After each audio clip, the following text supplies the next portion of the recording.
हमारे चैनल को सब्सक्राइब करें और नई अपडेट्स के लिए घंटी के बटन को जरूर दबाएं।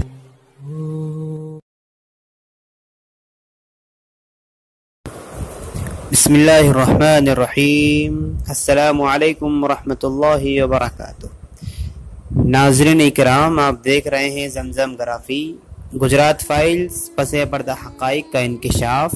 इस किताब का सिलसिला जारी है। आइए शुरू करते हैं। सवाल, कमिश्नरों ने तो आपसे बहुत पूछताछ की होगी, या कमीशनों ने, जो कमीशन कायम होता है उसने? जवाब, हाँ, मैं अब भी इससे गुजर रहा हूँ। ये सवाल जवाब जो है राना अय्यूब और पीसी पांडे के दरमियान जारी है। सवाल, इसका मतलब ये है कि ये ख़त्म होने का नाम नहीं ले रहा है। आपसे सवालात तो ज़रूर पूछे गए होंगे? जवाब, हाँ, मुझसे सवालात पूछे गए थे, अब भी चल ही रहा है, क्योंकि इस डंडे से तुम नरेंद्र मोदी को पीट सकते हो। उनके लिए 2002 एक हमा वक्ती पेशा है, यानी हर वक्त उनकी ड्यूटी है 2002 वाला केस, क्योंकि इससे पैसा बहुत मिलता है। सवाल, मैं वाकई जानना चाहती हूँ, मेरा मतलब ये है कि आप बतौर पुलिस कमिश्नर वहाँ मौजूद थे, तो आपने किस तरह से इसे संभाला? जवाब, ये बड़ा ही खौफनाक मंजर था। मेरा ये मतलब नहीं है कि इससे पहले कि इस तरह के हालात मैंने नहीं देखे थे, लेकिन ये बिल्कुल अलग किस्म का था और बिल्कुल वैसा ही जैसा कि मिस्र में हुआ। तुम्हें पता है कि मिस्र में लोगों पर क़ुव्वत का इस्तेमाल तुम नहीं कर सकते, ठीक है ना? तो फिर कोई उस जैसी भीड़ पर क़ुव्वत का इस्तेमाल कैसे कर सकता है, बल का इस्तेमाल कैसा कर सकता है? जो एहतिजाज करने के लिए बाहर निकली थी, क्या वो उसके बाद अपना वजूद बाकी रखने के काबिल रह सकता था? क़ुव्वत का इस्तेमाल इसका जवाब नहीं है।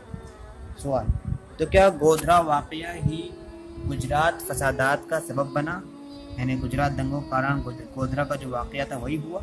जवाब, हाँ, अयोध्या से एक ट्रेन आ रही थी जिसमें वीएचपी वाले सफ़र कर रहे थे। उसमें वीएचपी के लोग थे, वो अयोध्या के में मंदिर की तामीर के ख्वाहिशमंद थे, यानी मंदिर निर्माण की उनकी तमन्ना थी।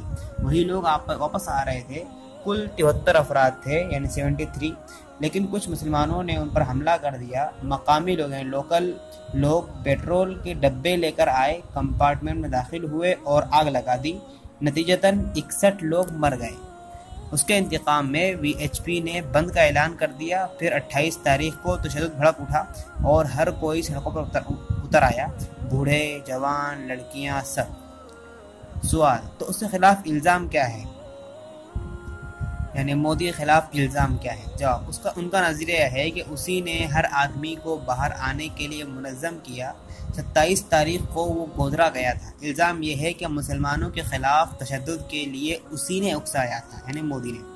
सवाल, इल्ज़ाम ये भी है कि वो गोधरा गया, लेकिन फसादात से मुतासिरीन लोगों को देखने की जहमत गवारा नहीं की, यानी जो फसादात में मुतासिर हो गए थे, जिन्हें चोट पहुंची थी, जिनका नुकसान हुआ था, उनसे मिला भी नहीं।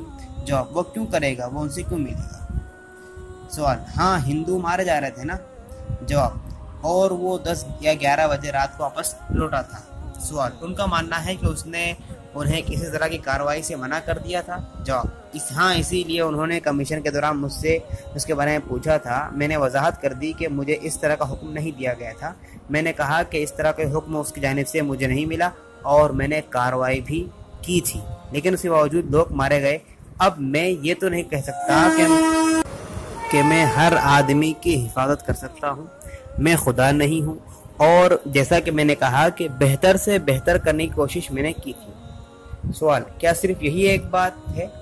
जवाब, नहीं, लेकिन मेरे खिलाफ उनके पास बस एक ही चीज़ है, क्योंकि यही एक तरीक़ा है जिसके ज़रिए वो नरेंद्र मोदी तक पहुंच सकते थे, जो मेरे ज़रिए हो सकता है। सवाल, और इसलिए भी कि आप उससे बहुत करीब हैं? जवाब, वो चाहते हैं कि मैं उसके खिलाफ कुछ कहूँ, तब जाकर वो खुश होंगे। सवाल, तब तो आपने अपने लिए बहुत से दुश्मन पैदा कर लिए होंगे, खुद फोर्स में भी? जवाब, 2-4 IPS अफसर हो सकते हैं। सवाल, जैसे कि मुट्ठी भर लोग जिनके बारे में मुझे मालूम हुआ है वो यहाँ अच्छा काम कर रहे थे? जवाब, हाँ, ये राहुल शर्मा, सतीश वर्मा, कुलदीप शर्मा, यही लोग हैं। सवाल, हाँ। जवाब, वो कुलदीप शर्मा है ना, उसको भीड़ और उन डिपार्टमेंट में भेज दिया गया था वो आजकल सरकार की नज़र में अच्छा आदमी नहीं है, लेकिन मुकुल सिन्हा जैसे लोगों की नज़र में अच्छा है। देखो, एक लंबी कहानी है, जो तुम्हें पूरी बात जानने की ज़रूरत पड़ेगी। कुलदीप शर्मा ने उस वक्त के वज़ीर दाखिला के साथ पंगा ले लिया था, यानी उससे कुछ झगड़ा कर लिया था। तो उस वक्त वज़ीर दाखिला कौन था? जवाब, अमित शाह। सवाल, वही आदमी जो गिरफ्तार हुआ था? जवाब, कुलदीप शर्मा ने वज़ीर आला से शिकायत की कि तुम्हारा वज़ीर दाखिला हद से गुजरा हुआ बदमाश आदमी है, तो वज़ीर आला ने कह दिया होगा कि इस बात को साबित करो।